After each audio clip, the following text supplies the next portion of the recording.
Bonjour, bienvenue sur Bildung et Culture, dans le cadre de la série 101 livres. Pour se former une âme, aujourd'hui nous présentons les fables de La Fontaine. Ces fables ont été écrites sur l'étendue de 12 livres. Le thème principal en est l'humanité et ses lois. Les thèmes annexes sont la justice, la morale, l'exemplarité, la loi, l'animalité, les mœurs, la société et sa hiérarchie, l'enfance, la sagesse. Contexte historique. Le XVIIe siècle finissait quand Jean de La Fontaine mourut. Il ne fut en accord avec les croyances et l'idéologie de son temps que les dernières années de sa vie. La tuberculose l'avait converti et il fut repentant.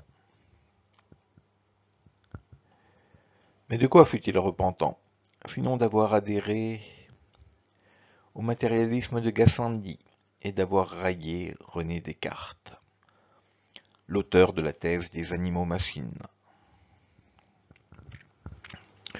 On aura noté que dans les fables, les animaux parlent, raisonnent et vivent. Ils ne sont pas des machines. La Fontaine écrira les fables à l'encontre de l'un des plus grands métaphysiciens et scientifiques français de son temps. Il se moquera de lui.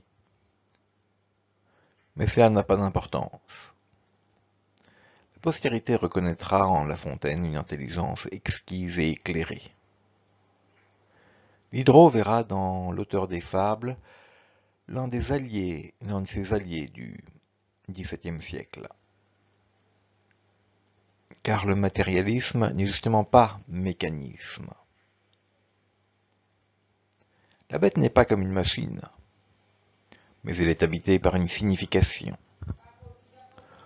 Le monde de l'homme est sans doute plus riche que celui de l'animal, mais la société et le monde humain se laissent facilement symboliser par les animaux.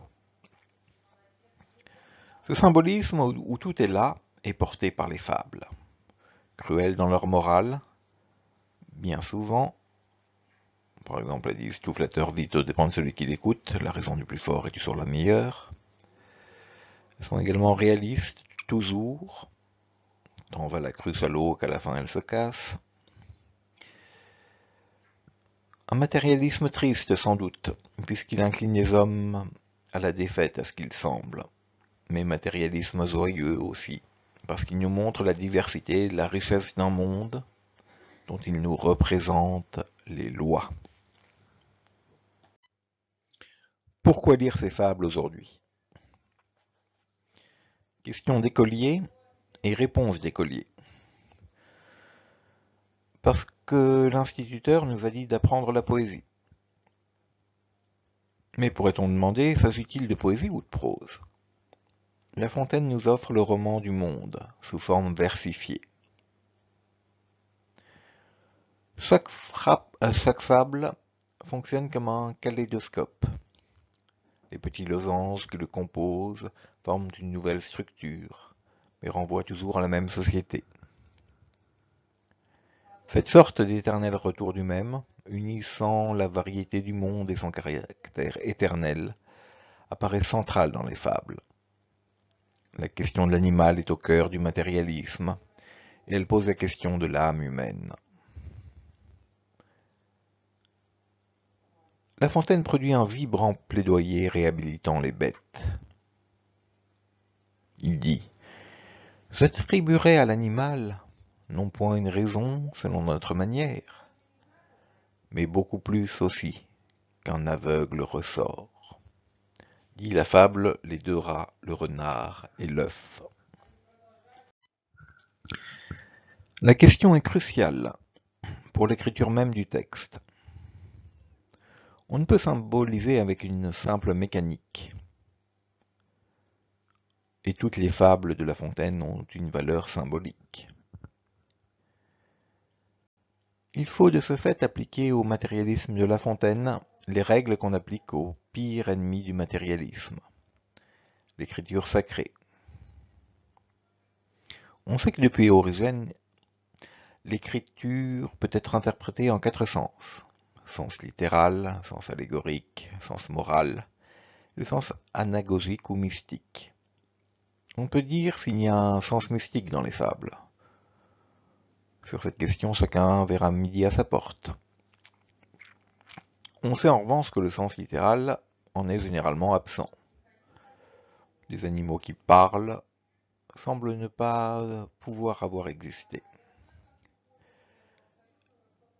Mais c'est là le caractère de la fable, le caractère fictif de la fable. On ne pose pas ici le problème, comme dans le cas de la foi religieuse, de savoir si elle a véritablement eu lieu. Tout le monde sait que le renard de la première fable n'a pas existé. La fable a ceci de remarquable qu'il n'inclut pas ce sens, mais le sens littéral, mais il inclut les autres sens, le sens allégorique et le sens moral. Chacun sait que la cigale ne va pas crier famine chez la fourmi.